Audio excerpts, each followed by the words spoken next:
আন্দোলন সংগ্রাম চলমান, কিন্তু রাষ্ট্র যখন এত কিছুর কর্ণপাত না করে তখন শিক্ষার্থীরা সরকারি তিতুমির কলেজকে বিশ্ববিদ্যালয় করার দাবিতে আমরণ অনশন পালন করতেছে বিগত প্রায় 54 ঘন্টা ধরে।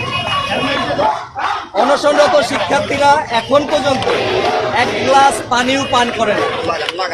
তারই মধ্যে আমাদের 2 জন অনশনরত শিক্ষার্থী ঢাকা মেডিকেলের জরুরি বিভাগে মৃত্যুর সাথে পাঞ্জা লড়ছে। এটা খুবই দুঃখজনক। আমরণ অনশনের বিগত 54 ঘন্টা পার হলেও অনশনরত শিক্ষার্থীদের 7 দফা মেনে নিয়ে তিতুমির বিশ্ববিদ্যালয় রাষ্ট্রীয় স্বীকৃতি দিচ্ছে না কেন? গতকাল শিক্ষা মন্ত্রণালয়ের যুগ্ম সচিব নুরুজ্জামান মহোদয় এসেছিলেন, কিন্তু তিনি বললেন আমাদের দাবি যৌক্তিক। তিনি রাষ্ট্রকে জানাবে, আমাদের জানাবে।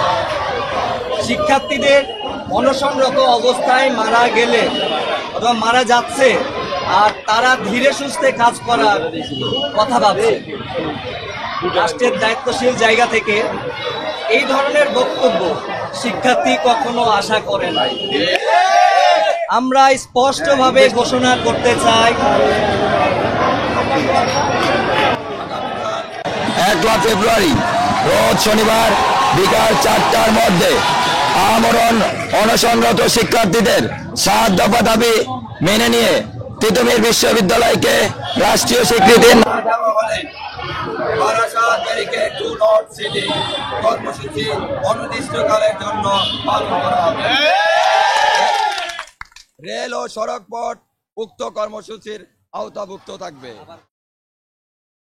Barasat barricade two north city কর্মসূচি অনির্দিষ্টকালের জন্য পালন করা হবে। রেল ও সড়ক পথ উক্ত কর্মসূচির আওতাভুক্ত থাকবে।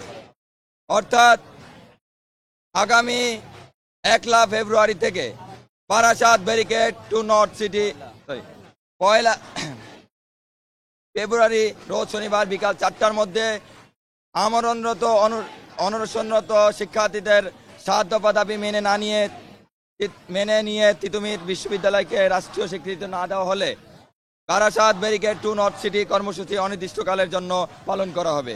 রেল ও সড়ক পথ উক্ত কর্মসূচির আওতাভুক্ত থাকবে। বিশ্ব ইজতেমার জন্য ধর্মপার মুসলমানদের কথা বিবেচনা করে ভোর 6টা থেকে সকাল 11টা পর্যন্ত ব্যারিকেড শিথিল থাকবে।